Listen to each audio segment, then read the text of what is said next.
paano ka kapag in love? Uy, grabe! Kapag in love po ako, siguro mas makulit ako. Oh. Mas makulit ako pag in love ako. In what way? Kapag komportable ako sa isang tao, sobrang kulit ko. Like, kahit ano na lang sinasabi ko, kinukwento ko, ganyan. Gusto ko alam niya lahat tungkol sa akin. Meg, ito pong vegan set namin, pang-acne prone po siya. Yun po yung tina-target niya. Yung vegan set namin. Hiran din. Live seller na po kami. Screenshot niya to.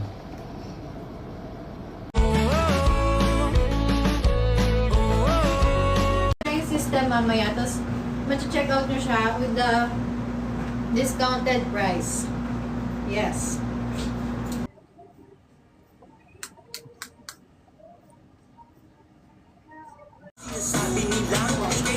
Let's eat na, JJ. Let's see it.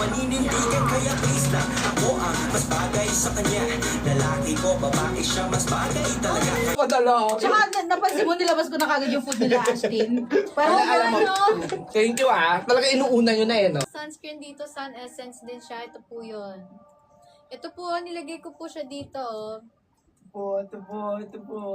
Ito, nilagay ko dito yan. Lahat ng yung sunscreen, ito wala. Nakita nyo, mas brighten siya. Siguro mga 5 tubo lang ako. Uy? Bago ka yung cinnamon. Pero sarap. Okay, hindi ka talaga. May Pero cinnamon masarap. siya. Kalas, ang tunay na Pampangas best. Yang and pork. Yang and pork. Ano pa ba? Madami mga Pampanga Kita ko yung ano. At saka yung mga recent photos ng Ashbin, para saan ba yun? Kuya nga, ang ganda mo dun. Oo, fantasy ka doon, Fantasy ka dun.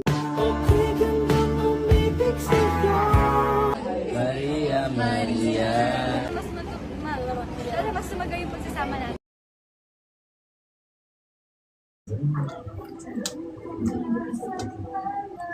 Kala ko si Lord. Ano pa din? Sabi mo, una sa mas. Oo, hindi sila pupunta sa birthday daw. Baka mauna ka pa rin. Oo.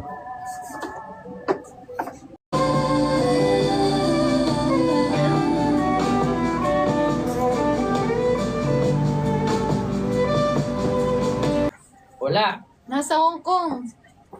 Sa Hong Kong. Naturete sa'yo, hindi alam kung bakit ba ako nabighani sa iyo.